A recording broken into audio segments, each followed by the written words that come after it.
Hello, I'm Holger Meurer. I'm working in global accounting consulting services at PwC. Probably the most important change made by IFRS 16 is the accounting model for lessees. Under the new standard, lessees no longer distinguish between finance leases, accounted on balance sheet, and operating leases accounted off balance sheet.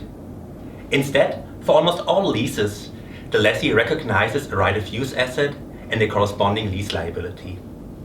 Well, the rationale behind this accounting model is that from an economic perspective, a lease contract is nothing else than the acquisition of the right to use an asset with the purchase price paid in installments. But let's have a closer look at how the accounting for lessees works. First, the lessee recognizes a lease liability at an amount equal to the present value of the lease payments during the lease term. The lease payments contain fixed payments, including in substance fixed payments, variable lease payments that depend on an index or a rate, amounts expected to be payable under residual value guarantees, the exercise price of a purchase option, provided the lessee is reasonably certain to exercise that option, and payments of penalties for terminating the lease if the lease term reflects the lessee exercising that option.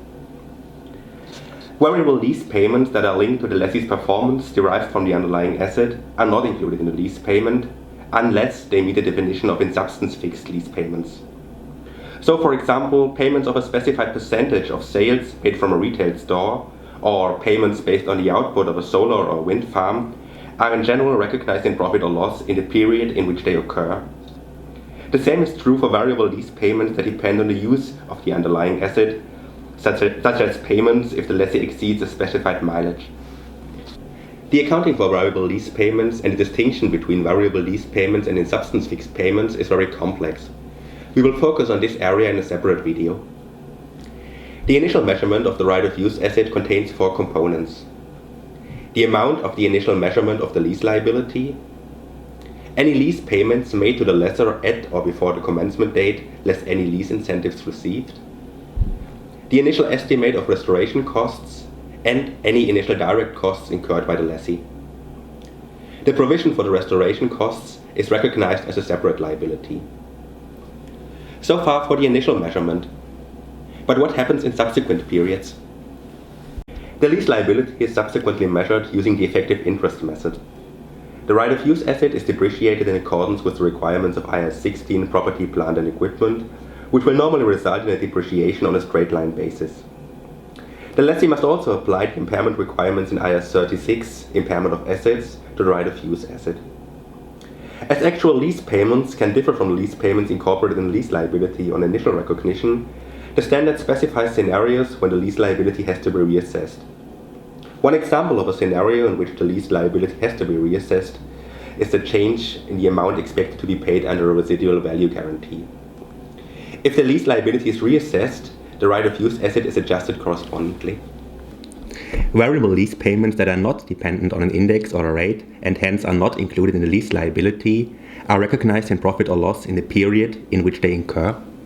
The new accounting model may have a significant impact on key performance indicators. The extent to which the key performance indicators are affected depends on how many of the entity's lease contracts have been previously classified as operating leases under IFRS 17.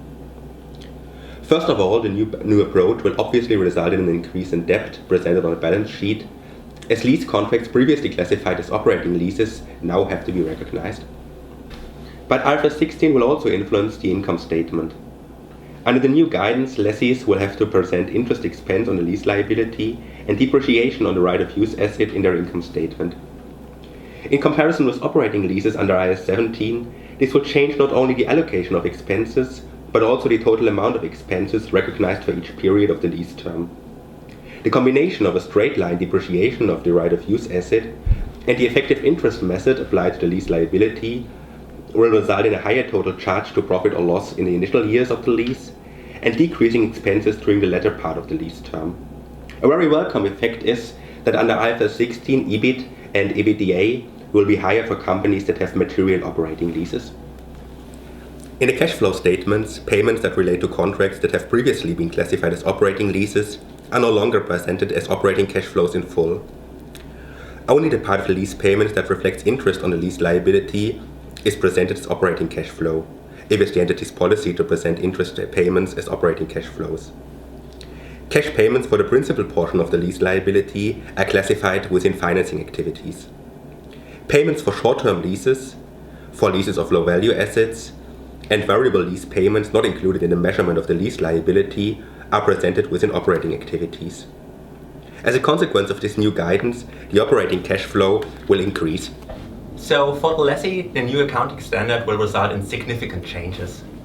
Due to this, even though the standard will not be effective until 2019, it's really important to ensure that all the processes and systems are implemented to ensure that the information needed are really available. So, thank you very much for listening. Our range of publications on IFRS 16 Leases provides more information on the practical application of the new standard and is available on PwC Inform. If you have additional questions, please reach out to your local PwC contact.